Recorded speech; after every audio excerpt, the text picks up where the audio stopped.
Parliament office has been paying the house rent for two ministers who previously resided out of Georgetown. Ministers Simone Brooms and Valerie Adams Patterson. Former Attorney General Anil Nandlal raised the issue last week, and it has since been the subject of criticism from sections of society, including the Working People's Alliance, one of the smaller parties in the coalition government. The WPA views the move as unconscionable, taking into consideration the current state of affairs of Guyana. Here is WPA Executive Dr. David Hines. This is a matter of morality.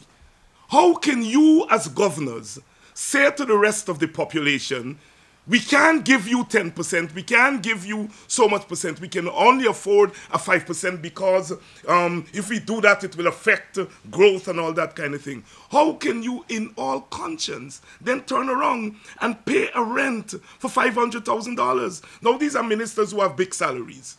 They have all kinds of other perks. And then on top of that, you're paying $500,000 a month for their rent. It's unconscionable. Minister Jordan had once suggested to the Clerk of the National Assembly that a cap for the house rent should be $300,000.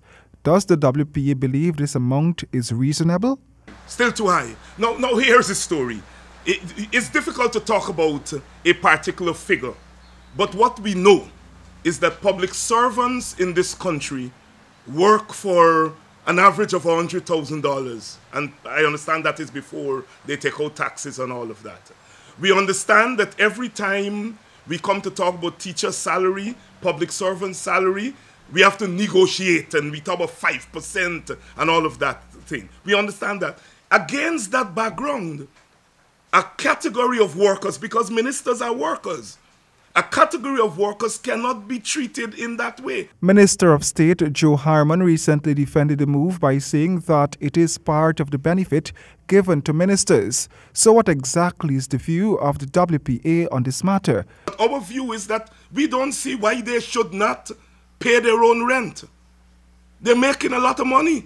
And they could also be housed in government property. And that's right. There are government properties that could be made available, and that should be made available in those circumstances. Nightly News has learned that the previous administration had also paid rentals for its ministers, but had avoided scrutiny by making the payments through the then Office of the President under line headings such as rental of buildings, and no one dared question the Office of the President. Roy and James, HGP Nightly News.